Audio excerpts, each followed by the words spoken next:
बिस्मिल्लाहिर्रहमानिर्रहीम। अनगिनत दुरूद व सलाम नबी आखिर मोहम्मद मुस्तफ़ा सल्लल्लाहु अलैहि वसल्लम और उनकी आल पर। पावर कॉरिडोर सीरीज की नई वीडियो के साथ शहजाद अनवर फारूकी आपकी खिदमत में हाजिर। और आज हम बात करेंगे जी पंजाब के केयर टेकर वजीर आला या निगरान वजीर आला के लिए जो नाम है उनका तकाबल करेंगे और ये जानने की कोशिश करेंगे कि आखिर कुर्रा अफ़ाल किसके नाम निकल सकता है, ये किसका नाम है जो ज्यादा लगता है कि सामने आएगा और जो वजीर आला पंजाब बनेंगे अगले उस अरसे के लिए जिसमें पंजाब में इंतखाबात होंगे सूबाई असम्बली के। इस मामले पर बात करने से पहले वही पुरानी गुजारिश कि अगर अभी तक आपने इस चैनल को सब्सक्राइब नहीं किया तो सब्सक्राइब कर लें, और अगर लाइक करें तो, अगर पसंद आए तो लाइक करें और शेयर भी करें। अच्छा ख़वातीन व हज़रात, ये कुछ 3 नाम थे तहरीक इंसाफ की तरफ से और चौधरी परवेज इलाही साहब की तरफ से, और 2 नाम जो हैं वो भिजवाए गए हैं या सामने लाए गए हैं मुस्लिम लीग नून हमजा शहबाज साहब के बिहाफ पर अपोजिशन लीडर के तौर पर कि इनमें से किसी एक नाम पर इत्तफाक कर लिया जाए। और ये नाम थे जिनके ऊपर पहले तो लीडर ऑफ द अपोजिशन और जो वजीर आला हैं साहब का चौधरी परवेज इलाही, उनके दरमियान बातचीत होनी थी, लेकिन ज़ाहिर है उनके दरमियान कोई बातचीत नहीं हुई, तो वो फेज अब खत्म हो गया आईनी तौर पर और हम उससे अगले फेज में दाखिल हो गए हैं। और अब पार्लियामानी कमेटी दोनों तरफ से बना दी गई है। पीटीआई की तरफ से भी 3 नाम सामने आ गए हैं और मुस्लिम लीग नून की तरफ से भी या पीडीएम की तरफ से भी 3 नाम सामने आ गए हैं। और ये तीन नामों पर मुश्तमिल ये कमेटी जो है, जो कि पंजाब असम्बली के साबिक रुकन है, ये मिल बैठकर उन नामों पर डिस्कशन करेंगे जो इससे पहले सामने लाए जा चुके हैं। और इसमें आप समझ लीजिए कि मियां असलम इकबाल हैं पीटीआई की तरफ से, और इधर से आप जो मुस्लिम लीग नून की तरफ से भी 3 नाम जो है वो सामने आ चुके हुए हैं। तो ये तीन नाम जो हैं ये मिलकर बैठकर फैसला करेंगे अगले 3 रोज के अंदर कि वो किसको निगरान वजीर आला लगाना चाहते हैं। अभी तक के जो नाम सामने आ सके हैं उनमें एक बड़ा दिलचस्प फैक्टर आपके सामने लाना चाहता हूं कि तमाम के तमाम बहुत पढ़े लिखे हैं और उनका जो ताल्लुक है वो बेहतर बैकग्राउंड है उनका, माजी में जो नाम पेश किए जाते रहे। और एक नाम जो है वो तो खैर नसीर खान साहब का, जो कि पीटीआई की तरफ से लाया गया था, उनके बारे में कहा जा रहा है कि उनकी दोहरी शहरियत है। लेकिन दोहरी शहरियत खैर पाकिस्तान में इतना बड़ा मसला नहीं है, क्योंकि अगर आप लोगों को याद हो तो मोइन कुरैशी जो है वो भी पाकिस्तान के वजीर आजम रह चुके हैं और ये तो पंजाब की वजारत आला का मामला है। सो अभी तक उस नाम को हम बाहर नहीं निकाल सकते, लेकिन ये सबसे कम डिस्कस होने वाला नाम है। इसके अलावा एक जो नाम सबसे ज्यादा डिस्कस किया गया वो नासिर महमूद खोसा साहब का है। ये पाकिस्तान एडमिनिस्ट्रेटिव सर्विस के साबका अफसर हैं, दो सूबों में सेक्रेटरी रह चुके हैं, बलूचिस्तान और पंजाब में। वजीर आजम पाकिस्तान के ये प्रिंसिपल सेक्रेटरी रह चुके हैं, एक तरह से हुकूमत पाकिस्तान पूरी की पूरी वो चला चुके हैं। चीफ सेक्रेटरी के तौर पर पंजाब का तजर्बा भी रखते हैं। इनके 2 भाई जो हैं वो भी बहुत आला नामवर अफसर हैं, और एक साबिक जज हैं और एक अफसर हैं पुलिस सर्विस के हैं, जो कि तारिक मसूद खोसा साहब वो रिटायर्ड डीजी एफआईए हैं, जबकि आसिफ सईद खोसा चीफ जस्टिस ऑफ पाकिस्तान रहे हैं। तो ये जरा गाजी खान से ताल्लुक रखने वाली और खोसा टाइप से ताल्लुक रखने वाली ये फैमिली जो है, मुझे याद पड़ता है कि नासिर खोसा साहब जो है इनका नाम 2018 में भी केयर टेकर वजीर आला के तौर पर लिया गया था, लेकिन उस वक्त शायद पीटीआई ने पहले नाम प्रपोज किया, उसके बाद शहबाज शरीफ गालिबन रजामंदी के करीब थे कि पीटीआई ने ये नाम ड्रॉप कर दिया। अब की बार फिर पीटीआई ने उनका नाम दिया है और ख्वाजा आसिफ साहब का कल बयान सामने आया जिसमें उन्होंने कहा कि हमने खोसा साहब से रब्ता किया है और उन्होंने माजरत कर ली है। इसके हवाले से ये कहा जाता है कि ये बेसिकली मुस्लिम लीग नून की तरफ से एक मैसेजिंग है और उन्होंने खुद ही शायद राब्ते के बगैर ही ये कह दिया है कि उन्होंने माजरत कर ली है, ताकि अगर उनके पास कोई बंदा ये ऑप्शन लेके भी जाना चाहे तो उनके ब्याह पे खुद ही से जवाब दे दिया गया कि वो इंटरेस्टेड नहीं है और वो वजीर आला पंजाब की निगरानी नहीं करना चाहते। बहरहाल ये र्यूमर भी हो सकता है बाकी मुस्लिम लीग नून ने उनसे रब्ता किया हो और पिछले तजर्बे की पेश नज़र हो सकता है कि उनको लगा हो कि हो सकता है इमरान खान साहब इस्तीफा नाम देने के बाद फिर मुकर गए तो मेरे पल्ले क्या रह जाएगा। तो दोनों चीजें साथ साथ हैं। तो ये जनाब आला तालीम याफ्ता हैं और ग्रेड 22 के रिटायर्ड अफसर हैं पाकिस्तान एडमिनिस्ट्रेटिव सर्विस।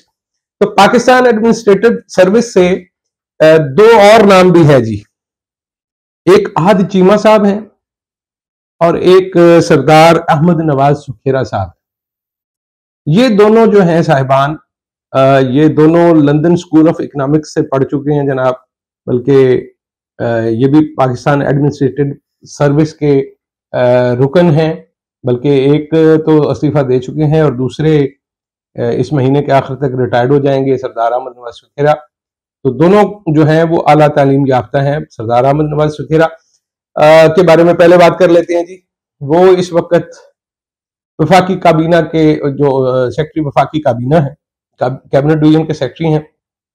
खूबसूरत बात यह है तो उनको अप्रैल 2020 में उस वक्त के वजीर आजम इमरान खान ने काबीना का सेक्रेटरी लगाया था और उसके बाद से वो उस ओहदे पर चले आ रहे हैं, क्योंकि इस दौरान हुकूमत भी तब्दील हुई और मियां शहबाज शरीफ जो है वो वजीर आजम पाकिस्तान बन गए, लेकिन उनको सेक्रेटरी काबीना के ओहदे से नहीं हटाया गया। सरदार अहमद नवाज खोसा जो है, सरदार अहमद नवाज सुखेरा जो है, ये कसूर जिला से ताल्लुक रखते हैं और इनका बैकग्राउंड जो है इसमें कुछ खानदानी अजीजदारी जो है वो वहां के मकामी जो सियासतदान हैं उनके साथ भी है, यानी सियासी बैकग्राउंड भी रखते हैं। इनको क्रिकेट का बहुत शौक था। ये वजीर आजम इमरान खान के साथ लाहौर में कहीं किसी जमाने में जिमखाना लेवल पे शायद क्रिकेट खेलते रहे। उसके बाद ये वजीर आजम या नवाज शरीफ के साथ भी इन्होंने काम किया बतौर वफाकी सेक्रेटरी।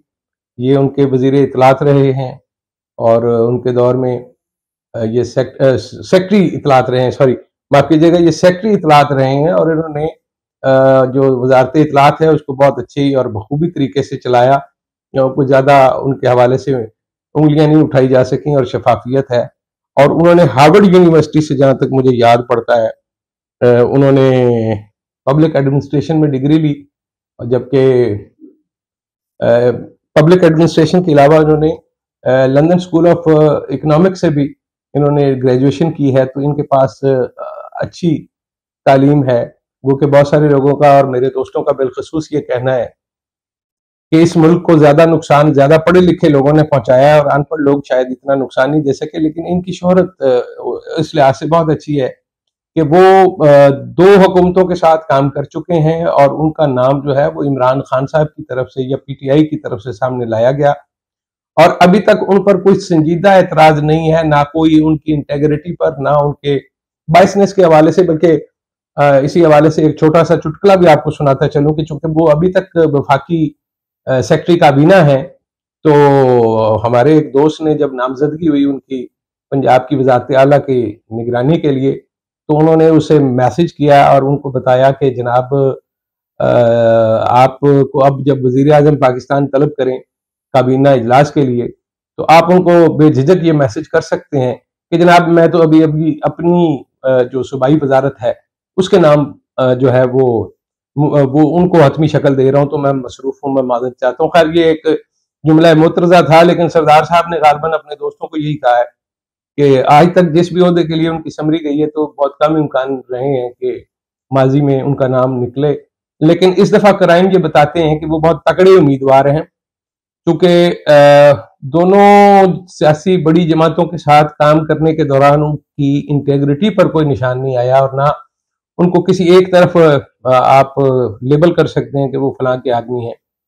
इस वक्त वो बतौर सेक्रेटरी काबीना के इस्लामाबाद क्लब के भी जिम्मेदार हैं। वहां पे उन्होंने क्रिकेट ग्राउंड और पोलो ग्राउंड और जो बाकी खेलों के ग्राउंड हैं उनके हिसाब से, उनके हवाले से बहुत ज्यादा काम कर रखा है।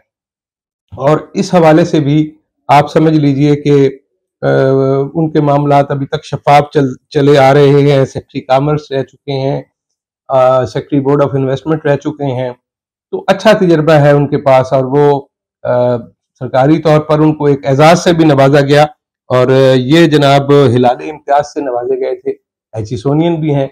सो उनके अंदर बेशुमार वो खूबियां मौजूद हैं जो आमतौर पर देखी जाती हैं।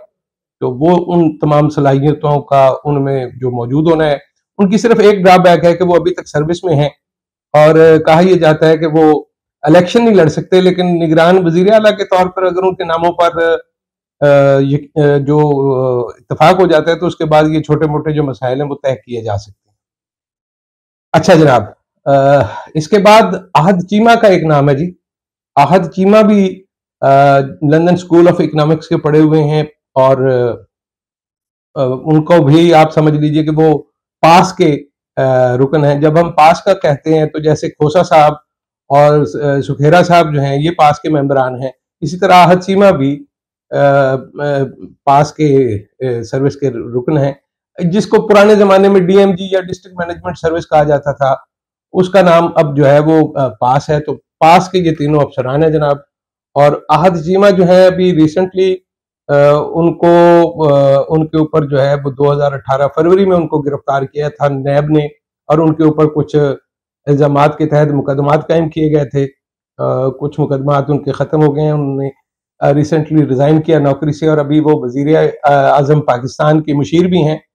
तो इस लिहाज से मुझे नहीं लगता कि इमरान खान साहब या पीटीआई और चौधरी जो हैं वो उस नाम पे मुत्तफिक हो पाएंगे या इत्तेफाक का कोई तरीका बन सकता है।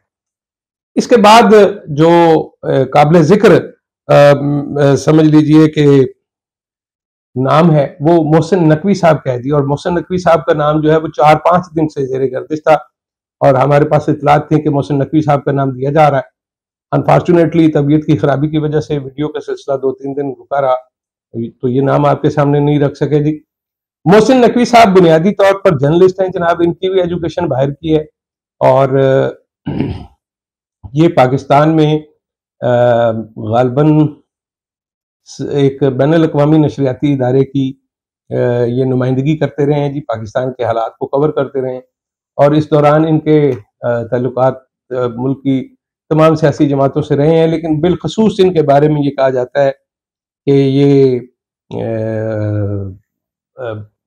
साबिक सदर आसिफ अली जरदारी के बहुत करीब हैं और उनकी तरफ से इनको खास मोहब्बत हासिल है और वो इसको अपना बड़ा बेटा करार देते हैं, बिलावल से बड़ा बेटा करार देते हैं। ये भी कहा गया कि जब पाकिस्तान पीपल्स पार्टी के दौरे हुकूमत में आखिर में कोई मीडिया स्ट्रेटजी बनाई जाती थी या जिस तरह से जो इश्तिहारात की तकसीम का मामला था उसमें भी मोहसिन नकवी साहब जो हैं वो दखील रहे हैं, उनकी राय को बहुत अहमियत दी जाती रही है। अभी भी वो एक मीडिया हाउस चलाते हैं जो कि अखबार भी है और उनके लोकल चैनल्स भी हैं और उनका कौमी चैनल भी है, तो काफी लंबे चौड़े उनके सिलसिले हैं।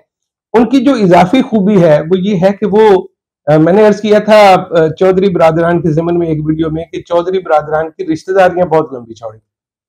तो जनाब इनसे चौधरी बरादरान की रिश्तेदारी है जी। जो लेपालिक बेटी थी चौधरी खानदान की, जिसकी शादी एक शहीद पुलिस अफसर अशरफ मात से हुई थी, उसकी उनकी जो बेटियां हैं, एक बेटी मोहसिन नकवी साहब के घर है और दूसरी बेटी जो है वो चौधरी सालिक हुसैन के घर है। सो ये दोनों हमजुल्फ हैं, यानी चौधरी शुजात हुसैन के बेटे और मोहसिन नकवी जो हैं वो हमजुल्फ हैं और इनकी चौधरी खानदान से कराबतदारी बहुत करीबी है। सो वो आप समझ लीजिए कि चौधरी शुजात और आसिफ अली जरदारी दोनों की तरफ से उनको आशीर्वाद हासिल है। मुस्लिम लीग नून की शायद उस तरह से आशीर्वाद ना हो, लेकिन ये दोनों चीजें जो हैं वो उनको एक काफी मजबूत कंटेंडर बनाती हैं निगरान वजीर आला पंजाब के तौर पे। और चूंकि सहाफती हलकों में उनकी अच्छी वास्ता है तो कह सकते हैं कि उनके लिए भी गुंजाइश निकल सकती है। लेकिन जिस तरह से अभी मामला चल रहे हैं और मुस्लिम लीग नून की तरफ से जो कमेटी है, मलिक अहमद खान उसमें शामिल है और दूसरी तरफ से मैंने आपको अर्ज किया कि चौधरी असलम इकबाल जो है वो उसमें है। तो इन कमेटियों का अगर किसी नाम पे इत्तेफाक नहीं होता तो फिर ये मामला इलेक्शन कमीशन ऑफ पाकिस्तान की तरफ जाएगा और वहां से ये फिर फैसला होगा। 3 दिन कमेटी के पास है, ये जो पार्लिमानी कमेटी है, तो उसके बाद फिर अगले 2 से 3 दिन में इलेक्शन कमीशन ऑफ पाकिस्तान जो है वो टोटल इसका फैसला करेगा। मुकाबला जो है वो अभी तक सरदार अहमद नवाज सुखेरा और मोहसिन नकवी के नामों के दरमियान बड़ा सख्त है जी, क्योंकि आहद चीमा जो है उनके हवाले से उनको ब्लू आइड बॉय कहा जाता है शहबाज शरीफ साहब का, क्योंकि मेरे हिसाब से उन्होंने काम कर रखा है चौधरी परवेज इलाही के साथ, और मुझे याद पड़ता है कि पढ़ा लिखा पंजाब वाला जो मामला है उसके वो जिम्मेदार रहे हैं, वो सेक्रेटरी रहे हैं उस जमाने में पंजाब की एजुकेशन के। तो ये दो बड़े सख्त यानी मुकाबले में हैं दोनों नाम, और ये चल रहे हैं इसी तरह से। बासतों पे सूबाई काबीना के हवाले से नामों को भी तेजी से हतमी शक्ल दी जा रही है जो निगरान काबीना का हिस्सा होंगे। अब देखना यह है कि कुर्रे फाल किसके नाम निकलता है। अपना बहुत सारा ख्याल रखिएगा, मिलते हैं एक नई वीडियो में। अल्लाह ने के बाद।